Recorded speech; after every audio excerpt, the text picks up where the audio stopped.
बिस्मिल्लाहिर्रहमानिर्रहीम, अस्सलाम वालेकुम और खुश आमदीद। इस उम्मीद और दुआ के साथ कि आप खैरियत से हैं, आपको एक्सप्रेसो के ब्रांड न्यू एपिसोड में मैं अकेला वेलकम करता हूं। आज हमारे साथ ही एंकर थोड़ी सी बीमार है, उनकी सेहत के लिए दुआ कीजिए। May she get well soon, hope she would be watching.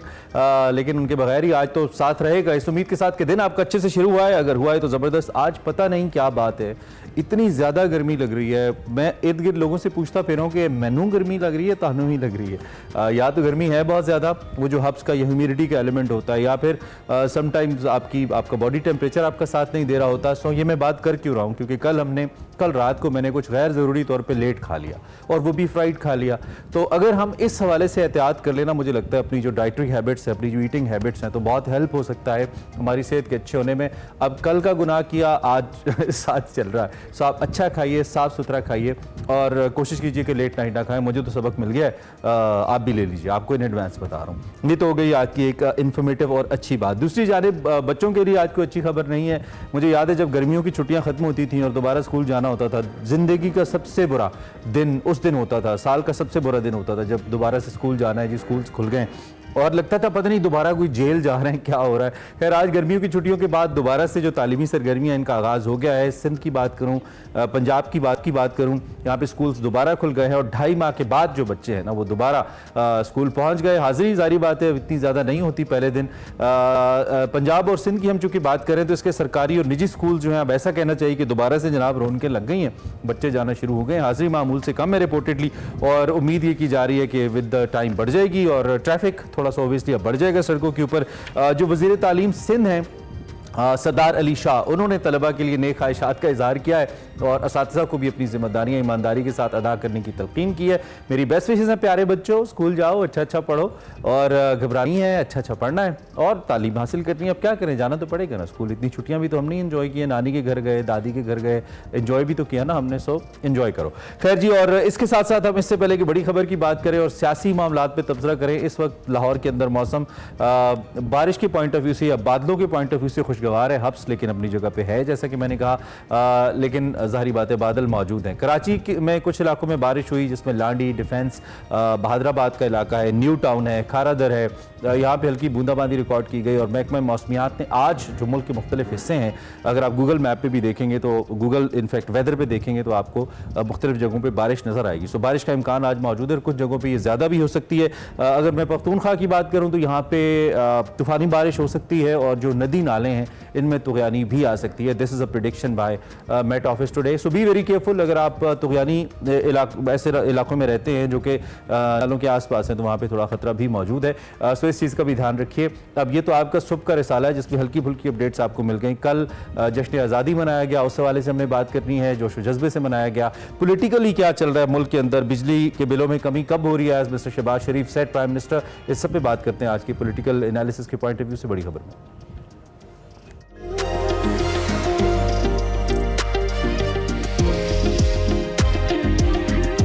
Welcome back. अच्छा जी, हम अब कुछ सियासी हवाले से भी बात करेंगे, लेकिन तस्करा चूँकि मैंने यौम आज़ादी का किया तो कल यौम आज़ादी मिली जोश जज्बे से मनाया गया। मुल्क भर में जो तकारीब थी वो मुनक्किद हुई।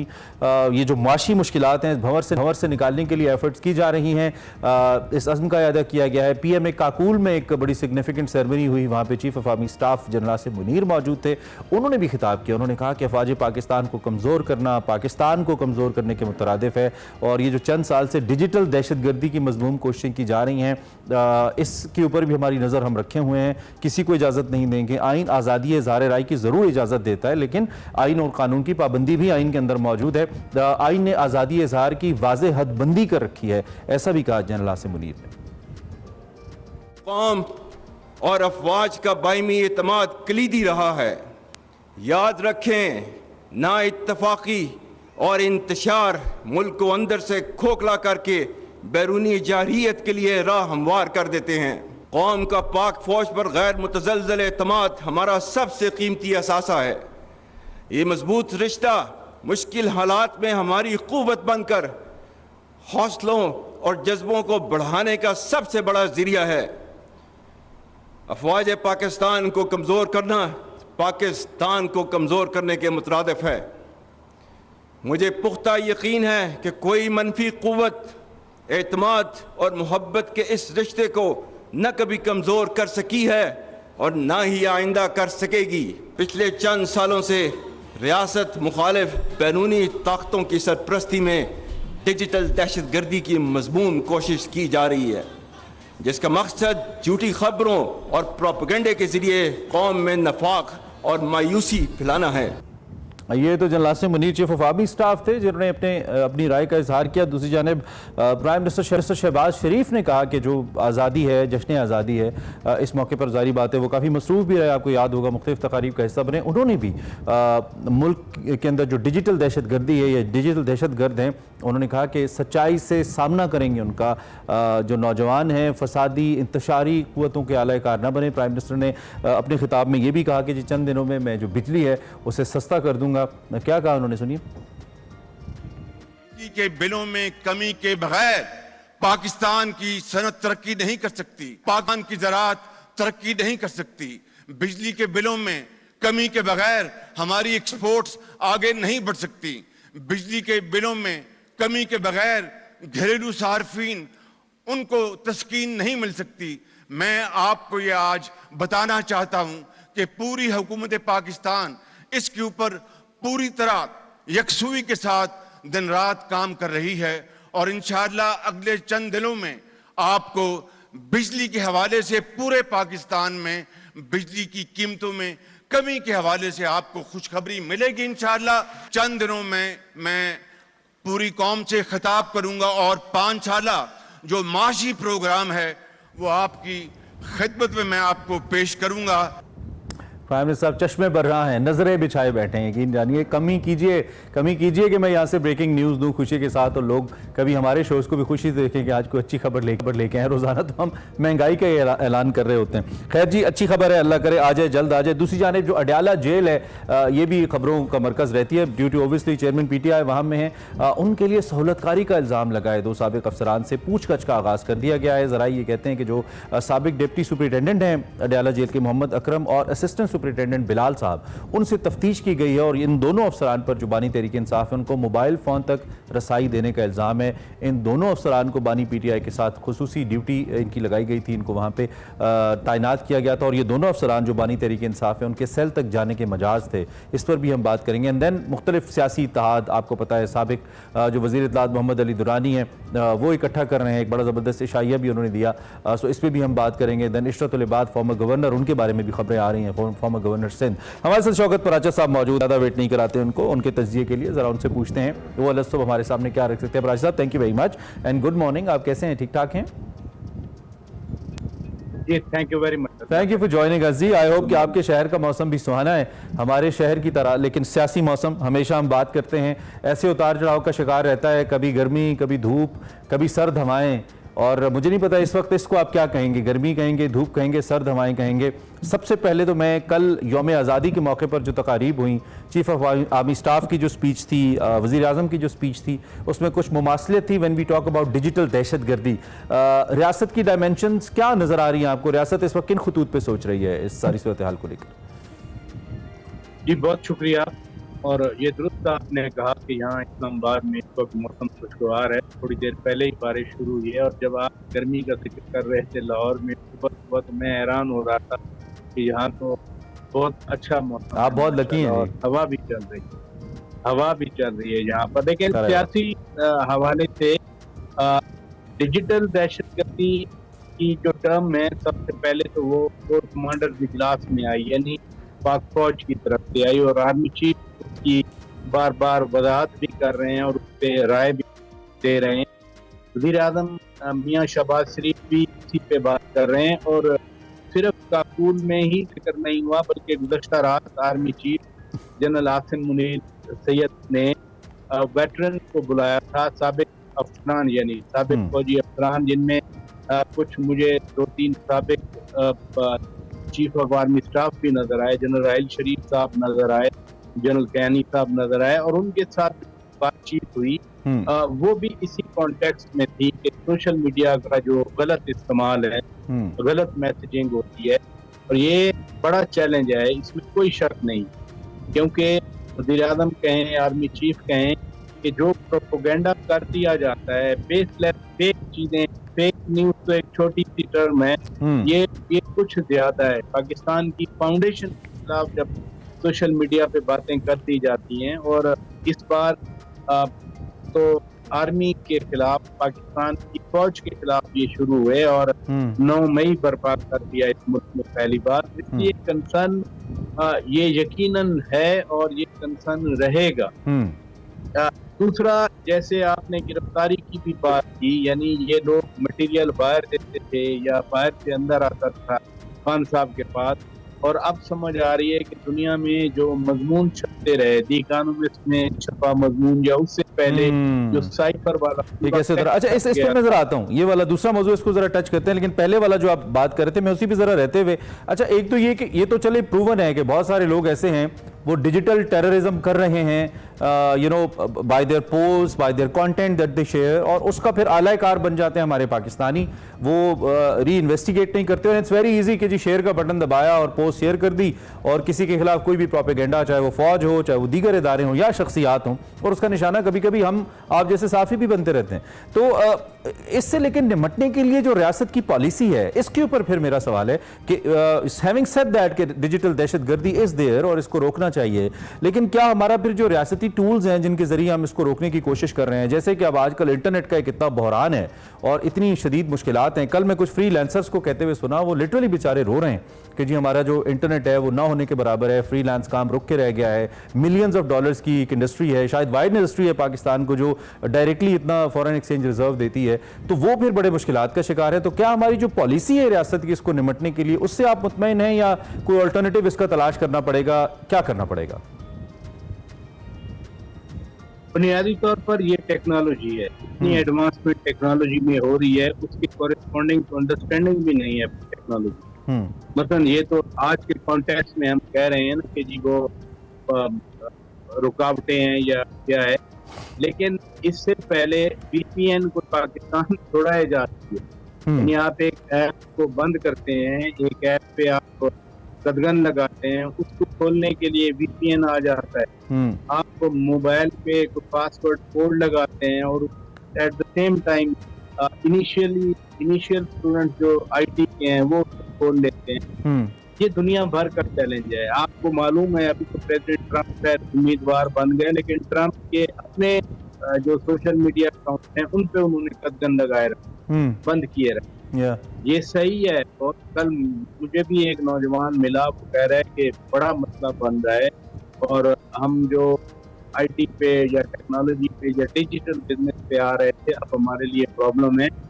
सर्वेलेंस का भी लोग कह रहे हैं कि बहुत प्रॉब्लम हो रही है, लेकिन अगर उनकी सर्वाइवल एक्ट एक रखी हुई है और बाहर बैठकर लोग पाकिस्तान के खिलाफ साजिश में मसरूफ हैं और उसमें डिजिटल मीन को यूज कर रहे हैं, तो फिर कुछ ना कुछ तो करना है। लेकिन राजा साहब, ये सर्वाइवल के ऊपर भी तो हमें एक लाइन ड्रॉ करनी पड़ेगी ना। एक सर्वाइवल है हमें जो हमने अपने डिफेंस के जरिए करना है, यानी कि हिफाजत करनी है, और उसके लिए ओबियसली हमारे दिफाई इदारों का काम है। लेकिन एक सर्वाइवल है जो हमने मईशत के जरिए करना है, यानी कि रोटी लानी है।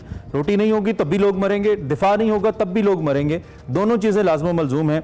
दिफा को प्रेफर करके अगर हम मईशत के लिए मुश्किलात खड़ी करेंगे या उसके लिए कोई सही पॉलिसी नहीं लाएंगे, तो it is equal kind of threat लोगों के लिए, आवाम के लिए, ऐसा लगता है। इमरान हसन साहब, ये दुरुस्त आप बात कर रहे हैं कि हमें लाइन क्रॉस करनी है, लेकिन जो पहले हम बात कर रहे थे वो सिर्फ डिफेंस नहीं है, वो तो आपका समाज भी उसकी नजर हो गया। घर घर में सोशल मीडिया की डिसइंफॉर्मेशन ने जो कैंपेन चलाई है, जिस घर घर में लड़ाई हो गई, हर ऑफिस में तकसीम हो गई। पाकिस्तान में जो तकसीम का मसला बना है और बड़ी वाइडर फॉल्ट लाइन्स आ गई हैं और विजिबल फॉल्ट लाइन्स आ गई हैं। मैं तो उसकी बात कर रहा हूँ। ये सिर्फ नहीं है कि पाक फौज का इमेज को खराब कर रहे हैं, तो पाकिस्तान को खराब कर रहे हैं, और पता नहीं वो कहाँ बैठ के बात करते हैं। यानी बहुत सारी चीजें, बहुत सारे जो जहाँ से ये मामला शुरू होता है वो कुछ और मुल्कों में होता है और फिर वो पिक कर लिया जाता है और पिक करके उसको ऐसी मल्टीप्लाई किया जाता है पाकिस्तान में। यानी एक बंदे ने 10,000 अकाउंट बनाए हुए हैं और उनसे वो जाहिर है फिर मिलियन में मल्टीप्लाई हो जाता है और फैल जाता है। और उसका असर क्या हो रहा है, छोटे छोटे भी एपिसोड से लेकर जो अभी लड़के हैं, बॉयज की बात कर रहा हूँ, और उनकी ऐसी ब्रेन वॉशिंग की जाती है इस तरीके से, क्योंकि they are used to it. इसलिए इसका कंसर्न, इस हवाले से कंसर्न बहुत ज्यादा है। अब दूसरी मैशत की बात है, IT है, डिजिटलाइजेशन है, इसको रोका नहीं जा सकता। मैंने आपसे पहले भी बात की कि ऐप आप बंद करते हैं, VPN खुद ब खुद आ जाता है। आज VPN है, कल को पता नहीं कोड ब्रेकर क्या आ जाए, या वो ऐप को रेस्टोर करने वाला क्या आ जाए। एक क्लिक है ना।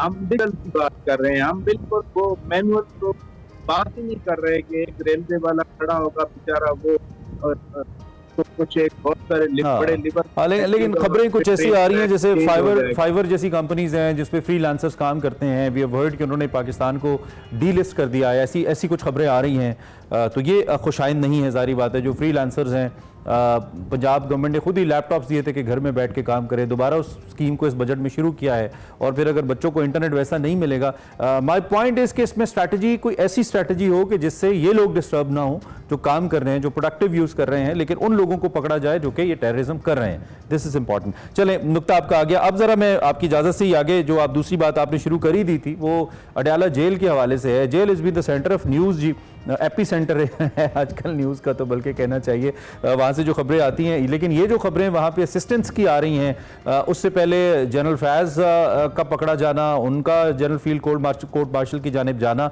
और फिर अब ये 2 सीनियर इंतज़ामी अफसरान जो जेल के थे उनके ऊपर तहकीकात का आगाज़ होना, और इनसे भी जाहिर बात है इनका भी ताने बाने वहीं पे मिल रहे हैं। जो बानी तहरीक इंसाफ जो कि सज़ा काट रहे हैं, उनकी मावनत का केस है। आप इसको क्या उसी सिलसिले की कड़ी देखते हैं, उससे मुख्तलिफ है, और इसका इम्पैक्ट क्या देख रहे हैं तहरीक इंसाफ की सियासत पे भी और ओवरऑल?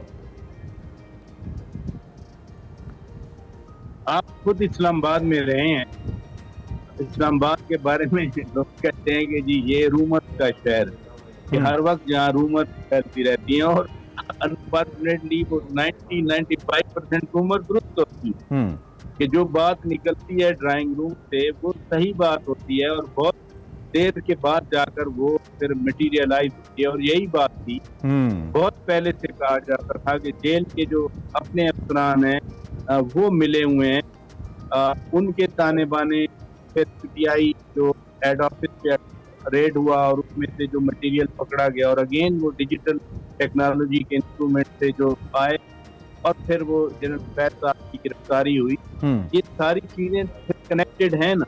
अब मैं कहूँ आपके सामने, या कोई खुद कहे मेरे सामने, सिर्फ ये एक आदमी था डिप्टी सुप्रिंटेंडेंट अकरम जो मिला हुआ, अब ये तो ज्यादती होगी। ये तो सिस्टम में जो डिवीजन की हम बात कर रहे थे, डिवीजन तो बहुत डीपर है, डिवीजन तो बहुत वाइडर है। सिर्फ एक अकरम या एक और आदमी जो पकड़ा गया बिलाल वहाँ अडयाला जेल से, सिर्फ 2 तो नहीं थे, ऐसे बहुत सारे लोग हैं, और ऐसे बहुत सारे लोग हर जगह पर मौजूद हैं। मसलन हर इदारे में, हर इदारे में मौजूद हैं, इसमें कोई शक नहीं है। जब ये जजेस ने खत लिखा तो हुकूमत कहती रही कि ये हमारी अदलिया उनको फैसिलिटेट कर रही है। जब ये फैसला आया तो हमारी, मैं नहीं कह रहा अपनी तरफ से, हम तो जो बात रिकॉर्ड पे होती है हम उसी पे ही बात किया करते हैं। तो ये सारी चीजें ऑन रिकॉर्ड रही, यानी जजेस की हद तक कहा गया फैसिलिटेटर हैं। तो अब हम खाली एक बिलाल या अकरम को गिरफ्तार करके अब हम कहें कि हमने वो सिस्टम ब्रेक कर दिया है, ये सिस्टम ऐसे थोड़ी ब्रेक होगा। और वन मोर थिंग, इस सिस्टम के ब्रेक होने से वो जो मज़ामीन बाहर छप रहे थे, वो या जो वो ट्वीट्स हो रही थी या स्टेटमेंट्स आ रही थी, उन्होंने एक इम्पैक्ट तो किया, उन्होंने हमारे जस्टिस सिस्टम को भी इम्पैक्ट किया कि जी क्यों हो रहा है। उन्होंने बाहर मौजूद जो सियासी क्या कहना चाहिए एक स्ट्रक्चर था उसको भी हेल्प आउट किया, जो कि डैमेज हो गया था उनके जेल के अंदर जाने से। जारी बात है, एक लीडर को अगर एक्सेस हासिल है, या वो अपनी बात बाहर पहुंचा रहा है, या उसकी स्ट्रैटेजी बाहर आ रही है, तो उससे हेल्प हो जाती है बहुत ज़्यादा पार्टी को। ये उस वक्त मैं बात करूं जब मुलाकातों का इतना सिलसिला नहीं था। तो फिर इसके ऊपर क्या कोई बहुत कड़ी जुर्म की शराइत लगेंगी और बड़ी कड़ी सजा के हामिल होंगे ये लोग, या आपको लगता है कि महज कागजी कार्रवाई है? सजा का जो अमल है वो प्रोपोर्शनेट टू द क्राइम होता है। अब ये 2 चीजें हैं, इस इन पे एस्पोनेज का तो चार्ज लग नहीं सकता ना कि ये कोई बाहर आपको नहीं मिलेगा। अगर ये पीटीआई के लोगों के साथ फैसिलिटेटर थे तो उस प्रोपोर्शन में आपके निज़ाम इंसाफ ने इनको सजा देनी। ठीक, ये नहीं है कि इन पे आप जासूसी का इल्जाम लगा दें। फाइन। अब मेरे पास लास्ट 30 सेकंड्स हैं। एक आखिरी सवाल, वो बहुत ज़रूरी है, और वो ये है कि आपने वैसे बिजली का बिल जमा करा दिया या सस्ती होने का इंतजार कर रहे हैं, और क्या इत्तलात है, कब तक सस्ती हो रही है? शहबाज साहब ने तो कह दिया हो रही है। आप इस्लामाबाद में हैं, पार्लियामेंट हाउस के ज़्यादा नज़दीक है, आपका दफ्तर भी ज़्यादा नज़दीक है, तो आप तक शायद खबर थोड़ी पहुंची हो, बताइए हमें कुछ। बात यह है कि IMF का अभी एग्जीक्यूटिव बोर्ड होना है। आपका जो स्टैंड बाय एग्रीमेंट है टॉप लेवल जो हो चुका है उसको उन्होंने एंडोर्स करना है। सही, उससे पहले तो ये कुछ होगा नहीं, सीधी सी बात। उसके बाद देखते हैं कि हुकूमत कहाँ पैसे निकाल के ये बिजली के बिल कम करेगी।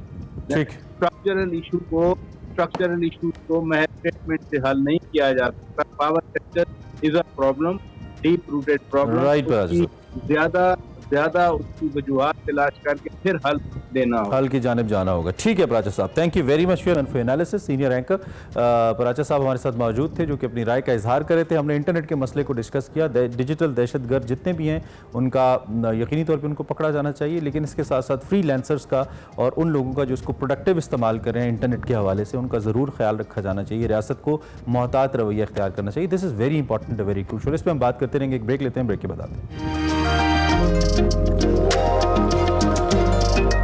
Welcome back. अब आपको मेरा पाकिस्तान दिखाते हैं, जहां पे कल लाहौर में मुनक्किद की गई यौम आज़ादी के हवाले से एक साइकिल रैली, ओफेरा वहां पे गई, उसमें उन्होंने हिस्सा भी लिया। अहवाल क्या रहा इसका, दिखाते हैं आपको।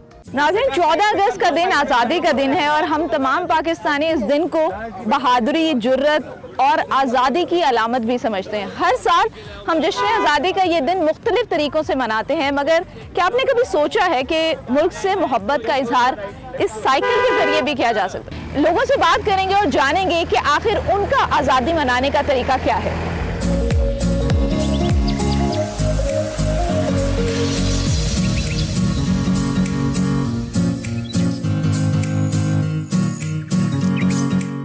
आज की इस रैली में हमें ज्वाइन किया है इकबाल यूसुफ साहब ने, और मेरा ख्याल है कि पाकिस्तान में जितने भी लोग साइकिलिंग से प्यार करते हैं या साइकिलिंग को का शौक़ रखते हैं, वो इकबाल यूसुफ साहब के नाम से वाकिफ़ होंगे। Sir, thank you so much, आपने हमें टाइम दिया और आज की इस रैली में हमें ज्वाइन किया है। तो सबसे पहले तो ये बताइए कि आज की ये जो राइड है ये कितनी लंबी होने वाली है और इसके अलावा रूट क्या होगा? ये राइड हम लोगों ने कुछ ज़्यादा लंबी नहीं रखी, चूँकि फैमिली ओरिएंटेड हमने राइड रखी है, जिसमें बच्चे, फीमेल्स सब लोग शामिल हैं। तो ये हम लोगों ने ये पोलो ग्राउंड जो रेस कोर्स है यहाँ से स्टार्ट करेंगे, हमने बल्कि कर दी है। तो ये हम गवर्नर हाउस तक जा रहे हैं। तो सर मुझे ये बताएं कि 14 अगस्त मनाने के तो बड़े मुख्तलिफ तरीके हैं और लोग मुख्तलिफ तरीक़ों से 14 अगस्त मनाते हैं। आप लोगों ने इस तरह की राइड का कैसे सोचा, मतलब क्या थॉट प्रोसेस था इसके पीछे? एक्चुअली साइकिलिंग जो है ना एक बहुत हेल्दी एक्टिविटी है, नो डाउट, और हमारी बहुत अरसे से ये कोशिश है कि हम साइकिलिंग को प्रमोट करें। हम जो है बच्चों को, फैमिलीज़ को इनक्रेज करते हैं कि आप साइकिल पे आएँ, और इसके लिए हम लोग जो है रेगुलर राइड्स रखते हैं अर्ली मॉर्निंग। तो उसमें ये है कि हम लोग जो न्यू राइडर्स होते हैं उनको भी सपोर्ट करते हैं, और आपको पता है पूरी दुनिया में साइकिलिंग इतनी होती है, बहुत ज़्यादा होती है। तो हमारी कोशिश है कि पाकिस्तान में, लाहौर में भी जो है वो साइकिलिंग जो है एज अ हेल्दी एक्टिविटी जो है इसको प्रमोट किया जाए। कितने मेंबर्स ने शिरकत की है इस राइड में? जी, और फैमिलीज कितनी हैं, बच्चे कितने हैं, खवातीन कितनी हैं? इसमें हमारे जो एडल्ट्स हैं वो अबाउट 150 के करीब हम लोगों ने पार्टिसिपेट किया है, जिसके अंदर हमारे कुछ 70 के करीब जो हैं वो बच्चे हैं। ठीक है, मोर देन 200 की हमारी ये रैली है। सर अगर हम अपनी ऑडियंस को बताना चाहें कि साइकिलिंग कितनी हेल्दी एक्टिविटी है, इसका हमारी मेंटल, फिजिकल जो हमारी कंडीशन है उसके ऊपर कितना असर पड़ता है? साइकिलिंग इतनी खूबसूरत और हेल्दी एक्टिविटी है, मैं आपको अश्योर करवा सकता हूँ कि आप अगर रेगुलर साइकिलिंग करें तो आपका ब्लड प्रेशर और शुगर वगैरह ये तो बहुत आसानी से जो है कंट्रोल हो जाते हैं। अच्छा, अगर मैं आपसे पूछूं कि आज क्योंकि आज़ादी का दिन है, हम आज़ादी भी मना रहे हैं, तो इकबाल यूसुफ साहब के लिए आज़ादी के क्या मायने हैं? मैं तो ये समझता हूँ कि जी यूथ को स्पेशली जो है यौम आज़ादी पे कोई हेल्दी एक्टिविटीज़ जो है ना उसको अडॉप्ट करना चाहिए, रादर दैन कि आप वन व्हीलिंग करें। लेकिन आपको नहीं लगता कि लाहौर में साइकिलिंग के अलग से ट्रैक होने चाहिए ताकि जो खवातीन हैं, बच्चे हैं, उसको डेली के लिए भी इस्तेमाल कर सकें? बिल्कुल सही कह रही हैं आप। इस मामले में हमारी जो है कमिश्नर लाहौर साहब से भी मीटिंग्स हुई हैं और इसके लिए वो लोग हम लोग को सपोर्ट भी कर रहे हैं। अच्छा। आपने नोटिस किया होगा माल रोड के ऊपर भी जो लेफ्ट लेन है उसको भी स्पेशली डेडिकेट कर दिया गया है कि ये फॉर साइकिलिस्ट है। ठीक है। और इसी तरह से गुलबर्ग के अंदर भी ग्रीन लेन भी बना दी गई है साइकिलिस्ट वालों के लिए स्पेशली, और कैंट के अंदर तो स्पेशली साइकिल ट्रैक्स बन गए हैं। तो सर, जब भी आप लोग किसी भी राइड को प्लान करते हैं, क्योंकि इसमें बच्चे भी हैं, खवातीन भी हैं, तो सेफ्टी को किस तरह से मेक श्योर करते हैं? सेफ्टी के लिए हम लोगों ने चूँकि बच्चों को हम खुद साथ लेके चलते हैं और जो सीनियर राइडर्स होते हैं वो हमेशा जो जूनियर्स हैं उनको बहुत ज़्यादा सपोर्ट करते हैं, केयर करते हैं कि कहीं कोई मिस्टेक नहीं होनी चाहिए। हेलमेट मस्ट हमने मैंडेटरी रखा होता है और बाकी जो भी इसके सेफ्टी मेजर्स हैं वो यही है कि आप एहतियात से अपनी लेन और लाइन का ख्याल रखें और रोड के ऊपर साइकिलिंग इस तरह से हम करते हैं। अच्छा व्यूअर्स, आपको मैं दिखाना चाहती हूँ यहाँ पे, अगर आप देखें कि मेरे साथ जो है छोटे छोटे बच्चे जो हैं वो भी इस वक्त बाइसाइकिल राइड कर रहे हैं। और जैसे मैं और इकबाल साहब बात कर रहे हैं कि साइकिलिंग ना सिर्फ एनवायरनमेंट फ्रेंडली है बल्कि आपकी बॉडी के ऊपर इसके बहुत पॉजिटिव इम्पैक्ट होता है। और अगर इन बच्चों को देखें तो मुझे बड़ा अच्छा लग रहा है इनको देख के कि ये जो हमारी सोशल मीडिया की दुनिया है उससे निकल के ये इस तरह की एक्टिविटीज़ के अंदर इन्वॉल्व है।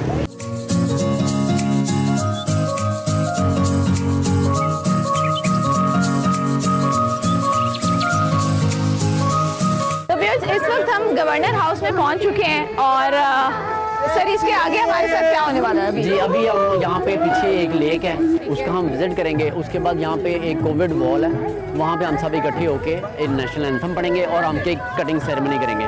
मेरा वैसे आप लोगों को पर्सनली ये मशवरा है कि अगर आपने अपने घर के इर्द गिर्द के काम करने हैं या आपका अगर जो ऑफिस है वो आपके घर के करीब है तो या तो पैदल जाएं या तो साइकिल का इस्तेमाल करें, क्योंकि जब आपकी फिजिकल एक्टिविटी होती है तो महीने के बाद आप इस चीज़ का अंदाज़ा लगाएंगे कि इसका एक वाज़े असर आपकी सेहत पर तो होगा ही लेकिन साथ साथ आपकी जेब पर भी होगा और एटमॉस्फेयर पे भी होगा। बिल्कुल। देखिए पोल्यूशन फ्री एक्टिविटी है, एटमॉस्फेयर के लिए बहुत अच्छी है और ये जो है इसको बहुत ज़्यादा प्रमोट करना चाहिए। मैं तो समझता हूँ डेली कम्यूट अगर आपका 8 से 10 किलोमीटर का डिस्टेंस है अगर आपके ऑफिस का तो आप साइकिल भी इजीली कर सकते हैं। जबरदस्त।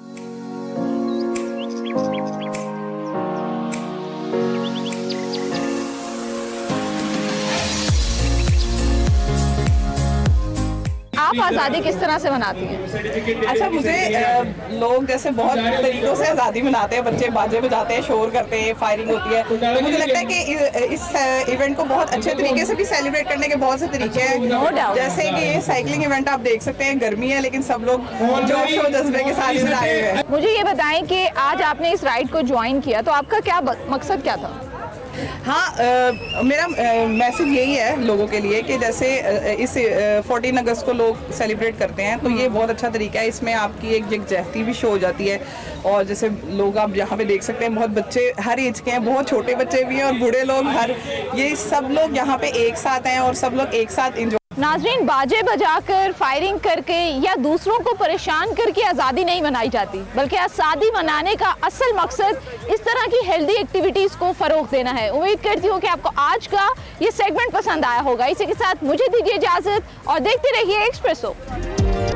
Welcome back to Expresso. एक बार फिर आपको खुशामदीद कहते हैं। After loss of breaking news माशाल्लाह अरशद नदीम साहब नवाजे जा रहे हैं, हमें खुशी हो रही है और हम भी अपना रोल प्ले किए जा रहे हैं मुख्तलिफ एथलीट से आपको मिलवाने का, उसकी तरफ भी आएंगे। लेकिन फिल वक्त एक तो आपको मालूम है कल हमने अपना जो 77वां यौम आज़ादी है मिली जोश जज्बे से मनाया। इस मौके पर हमने मुख्तलिफ मेहमानों को मदू किया था। एक शख्सियत जो हमने कल मदू की थी और फिर हम उनसे बात नहीं कर पाए due to the shortage of time, चूँकि कुछ तकारीब आ रही थी तो हमने कहा नहीं, तसल्ली से बात करेंगे क्योंकि वो शख्सियत ऐसी हैं जितनी उनकी तारीफ़ की जाए, उनकी खिदमात की तारीफ़ की जाए कम है। आगा खान यूनिवर्सिटी के सदर हैं और उन्होंने आगा खान यूनिवर्सिटी में कई तालीमी प्रोग्राम शुरू किए। बतौर सदर आगा खान यूनिवर्सिटी 3 कॉन्टिनेंट्स के अंदर इस वक्त 3700 तलबा की एक साथ क़यादत करते हैं, उनको लीड करते हैं।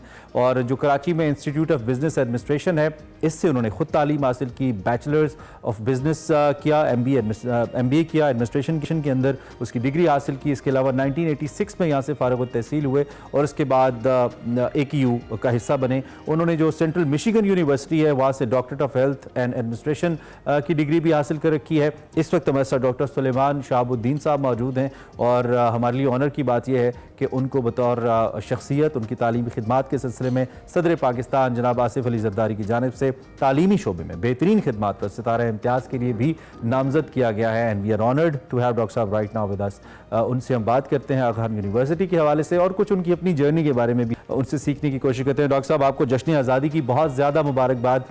थैंक यू वेरी मच, आपने अपने कीमती वक्त में से वक्त निकाला और आप हमारे साथ मौजूद हैं। सबसे पहले तो आप ये बताइए कि since your part of this prestigious institute Aga Khan university, इसके साथ जो सफ़र है आपका, जो जर्नी है अब तक, सबसे पहले मैं चाहूँगा इससे आगाज़ कर लें, ज़रा इसके बारे में हमें बताइए।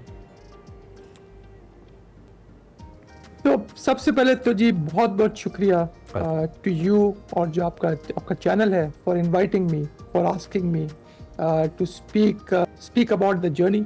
लेकिन सबसे पहले टू स्टार्ट विद, मैं जी सारे पाकिस्तानियों को, आपको, सारे भाइयों को, बहनों को जश्न आज़ादी का बहुत बहुत मुबारकबाद देना चाहता हूँ।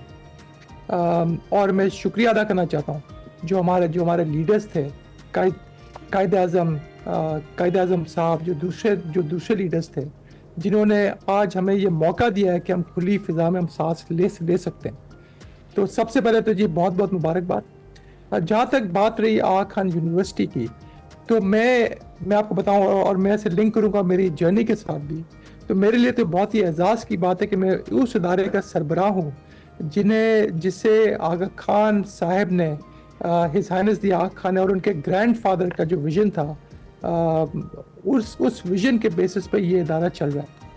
और अगर आप देखें तो जी हिज हाइनेस करंट जो हिज हाइनेस है, उनके ग्रैंडफादर, उन्होंने कलीदी रोल प्ले किया था in the creation of Pakistan और एजुकेशन, और जो उनका रोल था of bringing Muslims of the sub continent together, और जो एक पाकिस्तान मूवमेंट जो बनी थी, तो जी मैं तो उस इदारे का सरबराह हूं। So for me it's a great honour to continue with the legacy.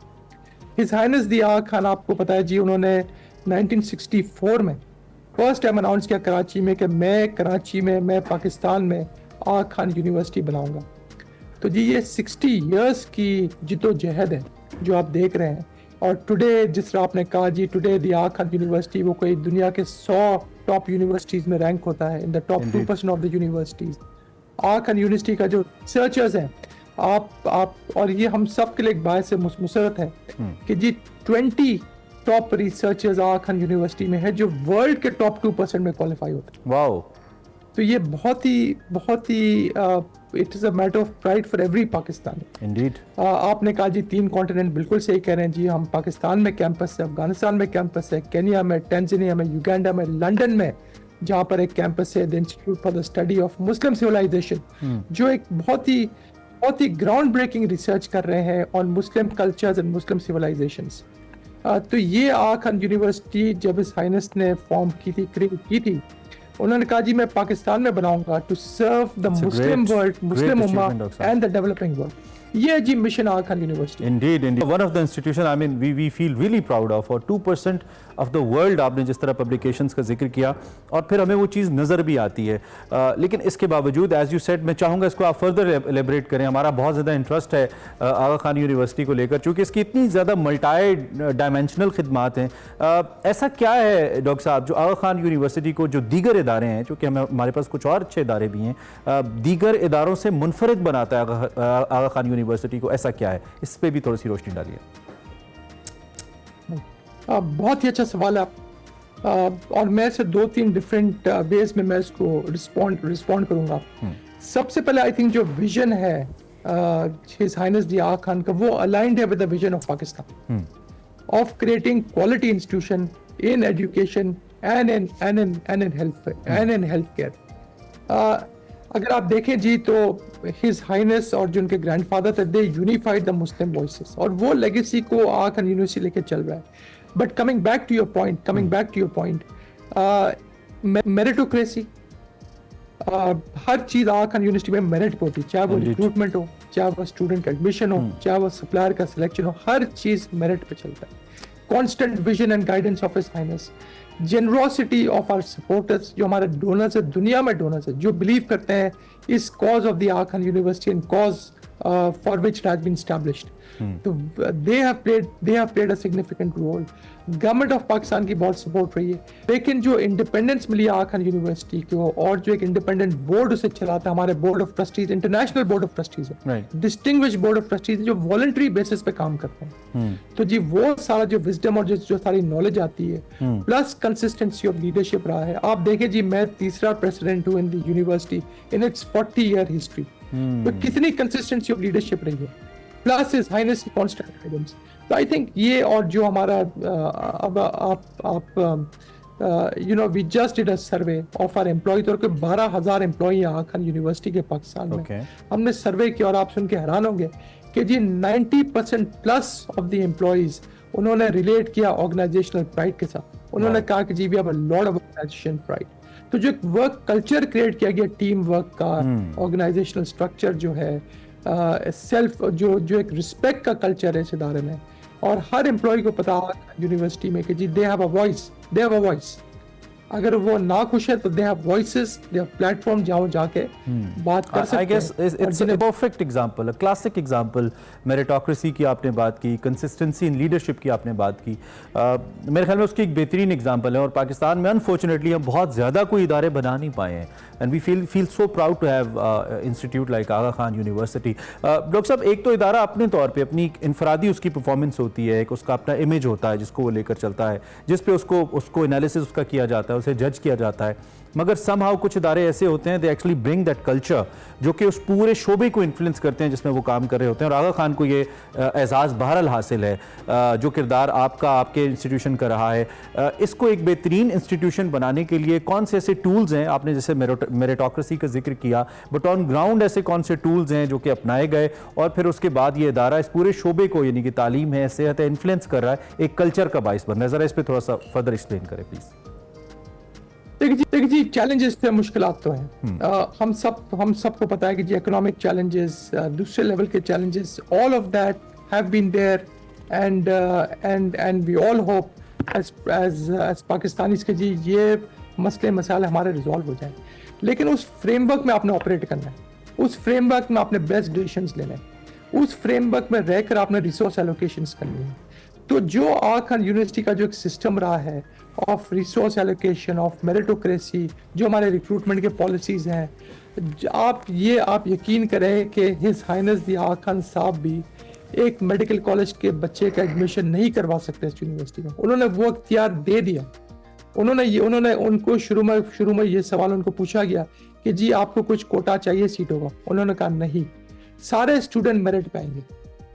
और मैं एज अ प्रेसिडेंट मैं आपको कहता हूँ कि जी सारा एक नीड्स ब्लाइंड एडमिशन पॉलिसी चलता है, और even I as the president can not influence the admission of any student. अब ये दुनिया समझ गई है।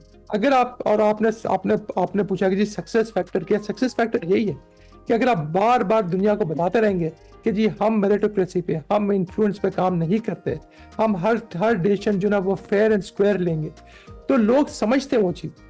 लेकिन the institution has to have the resilience and the independence to take those decisions and not to be influenced by it. तो ये एक बहुत ही बड़ा फैक्टर है आगा खान यूनिवर्सिटी के success. What an amazing culture doctor साहब, आपने ये बता के तो हमें हैरान ही कर दिया, और बल्कि कोई हैरानी की बात इसलिए नहीं भी होनी चाहिए, seeing the way Aga Khan university is performing, कि वहाँ पे मेरिटोक्रेसी का कितना ख्याल है कि आप भी एक सिंगल एडमिशन को इन्फ्लुएंस नहीं कर सकते, इवन आगा खान साहब। अमेजिंग। अच्छा, आगे बढ़ते हुए रिसर्च का आपने चूंकि तस्करा किया है, 2% of total publications in the world, आपने खुद उसका हवाला दिया। अल्हम्दुलिल्लाह जब मैं पढ़ रहा था अभी मुझे पता चला कि ऑफ एंड ऑन मुख्तलिफ शोबों के अंदर टॉप 100 यूनिवर्सिटीज़ में आगा खान यूनिवर्सिटी आती ही रहती है कोई मुख्तलिफ शोबों के अंदर, and research is a very important component to that. तो मैं ज़रा चाहूँगा इस पर आप ख़ास तौर पर जो मेडिकल का शोबा है इसमें रिसर्च बहुत इंपॉर्टेंट है। हम समहाउ थोड़ा लैक भी करते हैं अपने रिसोर्सेज को लेकर, या फिर अपने टूल्स को लेकर, रिसर्च टूल्स को लेकर। आपके इदारे का बहुत काम है, आपने खुद भी मुख्तलिफ जगहों पे अफ्रीका के अंदर भी आपने काम किया है, इसका क्या रोल है जी, और आपका इदारा इसके लिए क्या कर रहा है, इसको कैसे बेहतर किया जा सकता है, ज़रा इस पर बताइए। देखिए सर, मैं आपको बताऊं कि what is research, it is creating knowledge, right, preserving knowledge and disseminating that knowledge. यही है ना जी रिसर्च का जो सारा मकसद है। एंड रिसर्च का दूसरा इंपॉर्टेंट फैक्टर ये कि it has to be contextually relevant. जी। अब वो जमाना चला गया कि जी आप कहते जी ये रिसर्च अमेरिका में भी है तो उसे हम अप्लाई कर देंगे पाकिस्तान में। बहुत बहुत मुश्किल हो गया। एंड कोविड हैज शोन अस कि अगर आप हेल्थ की बात करें तो कोविड हैज शोन अस कि जी कोविड ने डिफरेंट ममालिक में डिफरेंट तरह का डिफरेंट उसके इम्पैक्ट्स थे, बिकॉज जीन्स डिफरेंट है, लोग डिफरेंट है। So I think research has to be relevant contextually. हमने एक रिसर्च किया पाकिस्तान में for example on maths and science education in our 5th, 6th and 8th graders. अब मैथ्स एंड साइंस की जो एजुकेशन या हो रही है या जो हमारे स्टूडेंट्स की whatever the learning environment है वो बहुत डिफरेंट है from the learning environment in a developed world. तो हमारे नीड्स डिफरेंट है, हमारे टूल्स डिफरेंट है, and therefore I think research करना तो बहुत ही जरूरी है। And that is the mandate of universities and institution like the Aga Khan university. मैं आपसे कहता हूँ क्यू के लिए तो हम बहुत प्राउड हैं। जिस तरह मैंने कहा जी 20 researchers in the top 2% of researchers in the world हमारे डॉक्टर भुट्टा है।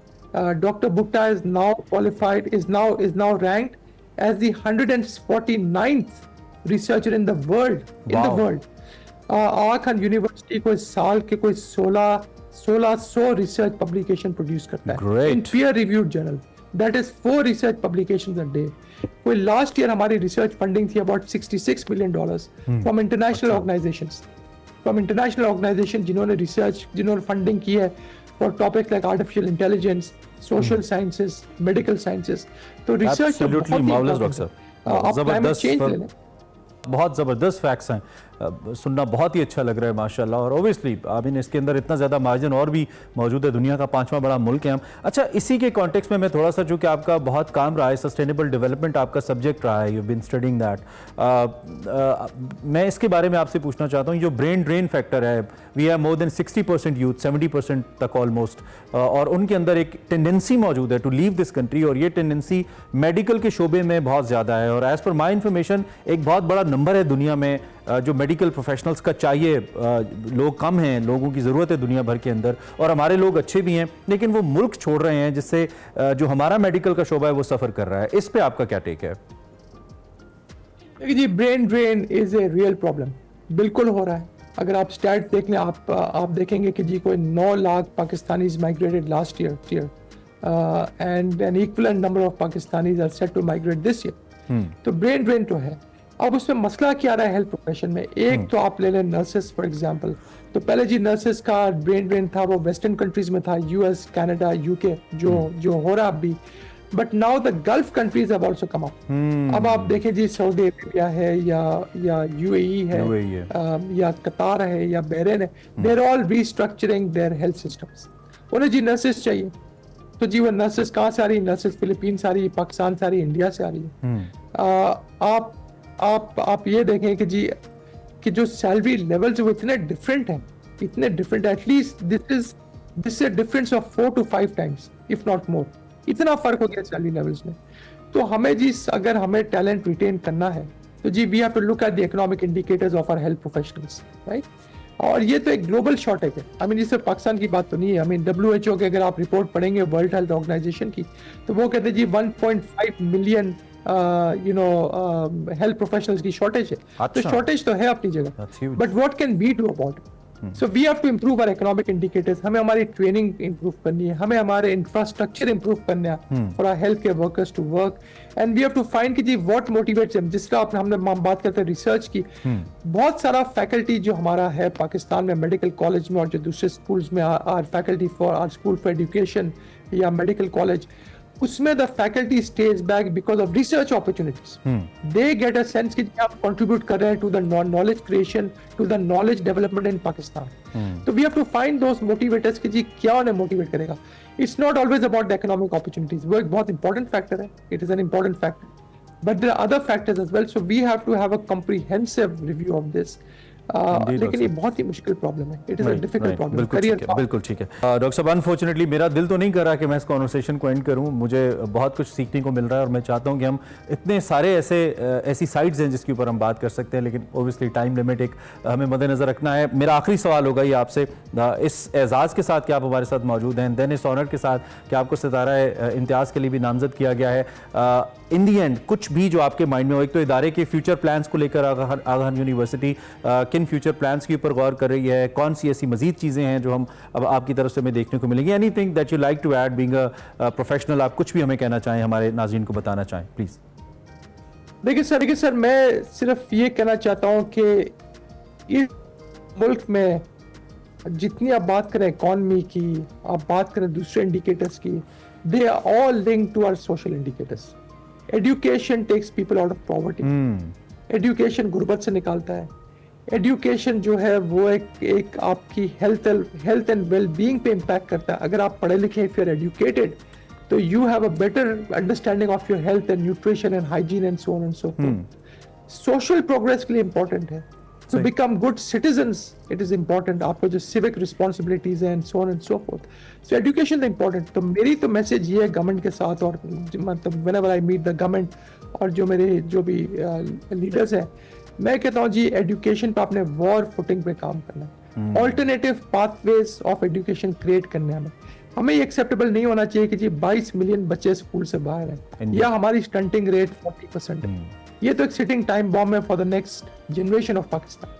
So we have to declare war on education. और मुझे बहुत खुशी हुई जब पीएम साहब ने कहा कि जी we have declared a war on education. अब उसे हमें ट्रांसलेट करना है टू रियलिटी। हमें रिसोर्स एलोकेशंस प्रॉपर करनी है एंड रियली मेक श्योर कि हर पाकिस्तानी, हर बच्चा जो ना, चाहे वो फॉर्मल एजुकेशन में हो या इनफॉर्मल एजुकेशन में या ऑल्टरनेट पाथ्स ऑफ एजुकेशन में, they need to be educated to create a stronger, prosperous, progressive Pakistan.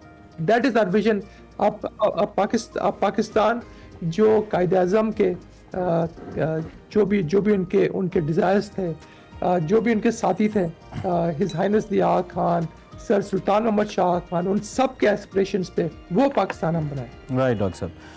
Dr. Suleiman Shahabuddin, Sadr Aga Khan University. Sir, thank you so very much for your precious time and for your precious advices and for sharing your experiences. बहुत कुछ हमें सीखने को मिला, बहुत सारे इदारों को आपके इदारे से सीखने का मौका मिला और बहुत सारे इदारों के जो हेड्स हैं, I believe they might learn from you. हम कोशिश करेंगे और अगर आपने वक्त दिया तो हम किसी और नशिस्त में और आपके साथ बैठें और फिर फर्दर इसको आपसे लिबरेट कराने की कोशिश करें। एजुकेशन सेक्टर के अंदर, हेल्थ सेक्टर के अंदर जो आपके इदारे की खिदमात हैं वो काबिल तारीफ़ हैं और वो अनपैरेलल हैं in I believe. Thank you very much once again for being with us. हमारे साथ सदर आगा खान यूनिवर्सिटी मौजूद थे। आई होप आपको ये कॉन्वर्सेशन पसंद आई होगी कि इस वक्त आगा खान यूनिवर्सिटी किन खतूत के ऊपर सोच रहा है और कैसे इस पूरे कल्चर को इन्फ्लुएंस करने के लिए अपना रोल प्ले कर रहे हैं। हम बात करते रहेंगे इंशाल्लाह इसके ऊपर। एक हम ब्रेक लेते हैं, जब ब्रेक से वापस आएंगे हमारे साथ वंस अगेन कुछ चैंपियन एथलीट्स मौजूद हैं, उनसे आपकी मुलाकात करानी है। Keep watching espresso.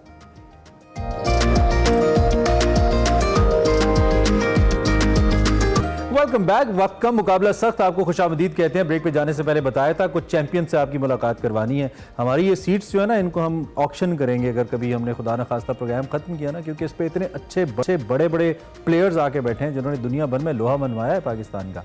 आज हम मलेशिया में होने वाली एशियन रोइंग इंडोर चैंपियनशिप में शानदार कारकर्दगी का मुजाहरा करने वाले दो एथलीट से आपकी मुलाकात करवाते हैं। पाकिस्तान ने जीते जनाब इसमें 9 मेडल्स और पंजाब यूनिवर्सिटी के जो खिलाड़ी हैं उन्होंने तो कमाल कर दिया। For the first time in the history वो बाहर गए मलेशिया में, 5 गोल्ड, 3 सिल्वर, 1 ब्रोंज हासिल किया। इस कंपटीशन के अंदर इंडिया था, सऊदी अरेबिया था, ईरान था, इराक था और 19 ममालिक के दीगर एथलीट्स थे जो कि इसका हिस्सा थे। इस चैंपियनशिप के अंदर पंजाब इकोनॉमिक्स के तालिब इल्म अब्दुर्रहमान साहब, जो कि इस वक्त हमारे स्टूडियोज़ में भी मौजूद हैं, 2 गोल्ड जीते उन्होंने, 1 सिल्वर मेडल अपने नाम किया। हैली कॉलेज के ज़रक खान थे, उन्होंने 2 गोल्ड हासिल किए। गौहर अयूब वो भी हमारे साथ हैं, 1 गोल्ड और 1 सिल्वर मेडल उन्होंने जीता। और स्पोर्ट्स साइंसेज की इकरा जो कि नहीं आ सकी, उन्होंने 1 सिल्वर और 1 ब्रॉन्ज मेडल अपने नाम किया।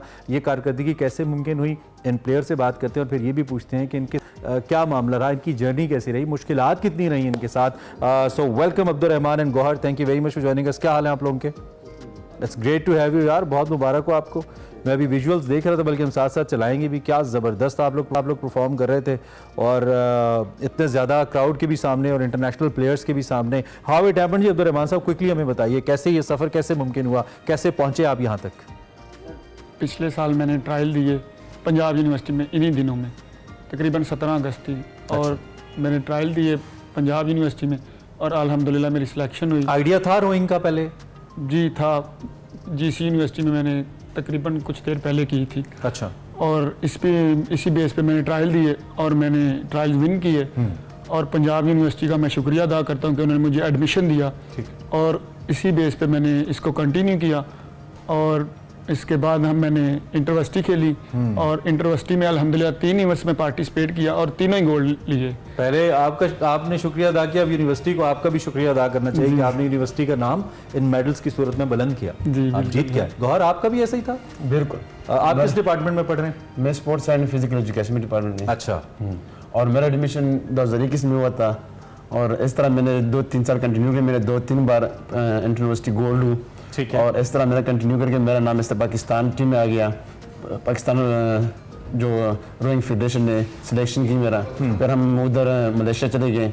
उधर मेरा 2 इवेंट में पार्टिसिपेट किया, 1 गोल्ड हो गया, 1 सिल्वर हो गया। अच्छा।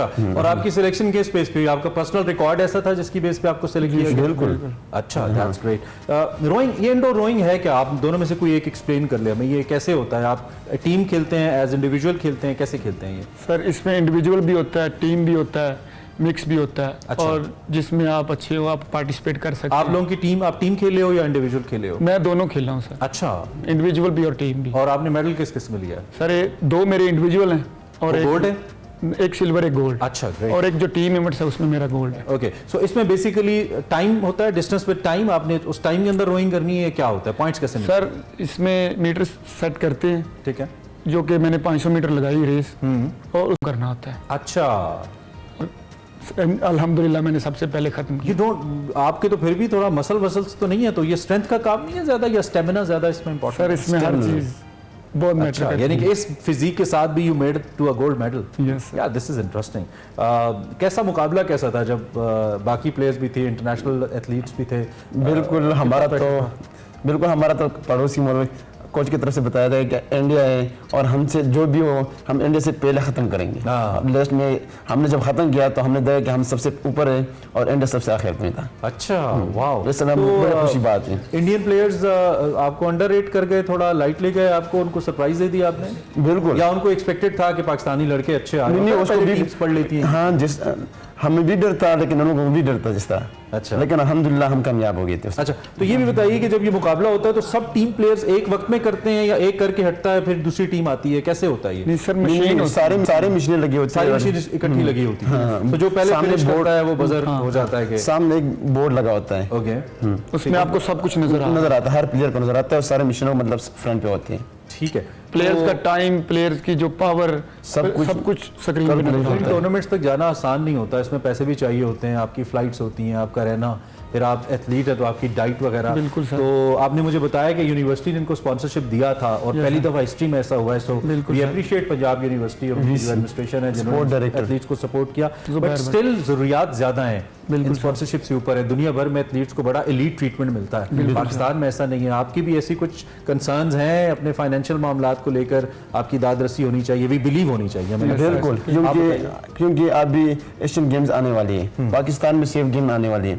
अगर हमें इस तरह सपोर्ट मिला पाकिस्तान फेडरेशन से, पाकिस्तान गवर्नमेंट से, Punjab university MVC director sports से, तो हम इंशाल्लाह जरूर एशियन गेम्स में और साथ में जो पाकिस्तान में सेफ गेम्स होने वाले हैं इस तरह मेडल लेकर आएंगे। कभी किसी हुकूमती ओहदेदार ने रब्ता किया, आपने इतने जबरदस्त मेडल जीते हैं, आपको कुछ कैश प्राइज दिया गया हो या ऐसा कुछ हुआ? नहीं सर, अभी तक तो नहीं हुआ। उम्मीद भी नहीं। पंजाब यूनिवर्सिटी ने हमें बस स्पॉन्सरशिप दी है। ठीक है। और विस ने भी लेकिन एक इदारा कितना ही कर सकता है, नहीं कर सकता है। लेकिन विस ने कहा कि हम सजेस्ट करके डायरेक्टर स्पोर्ट्स से तो हम इनामात भी अनाउंस करते हैं। नहीं, बहुत ज़रूरी है। हम भी रिक्वेस्ट करते हैं on behalf of espresso and express news and और मीडिया के ऐसे जो लड़के हैं, ऐसे जो हमारे स्टूडेंट्स हैं, और ये कुछ तो हाँ यहाँ पे कुछ नहीं आ पाए, उन सबको उनकी दादरसी बहुत ज़रूरी है, क्योंकि ये वाली सपोर्ट मिलेगी तो आगे चलेंगे। आपसे मिलकर हमें बहुत अच्छा लगा। अनफॉर्चुनेटली टाइम थोड़ा सा हमारा कम हो गया, लेकिन बहुत अच्छा लगा। इन दी एंड आप कुछ भी ऐड करना चाहो अपनी फ्यूचर के बारे में, अब्दुर्रहमान, इन 30 सेकेंड्स आप कुछ कहना चाहो, फिर हम गौर से भी बात करते हैं। किसी का शुक्रिया अदा करना चाहो, एनीथिंग?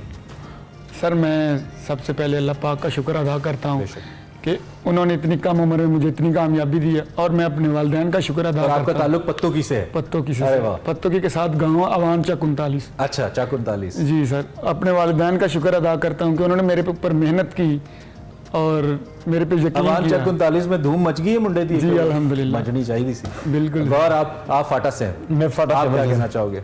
मैं भी अपनी फैमिली के, अपने कोच के, मैं अपने पंजाब यूनिवर्सिटी के डायरेक्टर स्पोर्ट्स की, वीसी और जो हमारा गवर्नमेंट है, पंजाब गवर्नमेंट बहुत सपोर्ट किया है।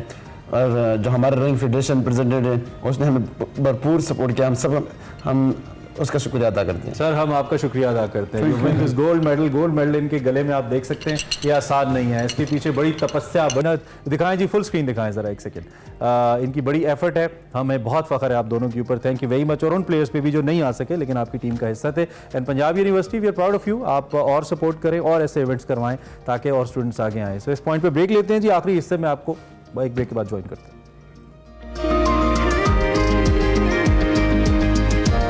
Welcome back. प्रोग्राम का आखिरी हिस्सा है, बात कर लेते हैं Pakistan versus Bangladesh home series की, जो कि होने को है। ट्रेनिंग कैंप रावलपिंडी में शुरू है, जिसमें इस रेड बॉल फॉर्मेट के हेड कोच जैसिन गैलेस्पी और असिस्टेंट कोच अजहर महमूद इस कैंप की निगरानी कर रहे हैं।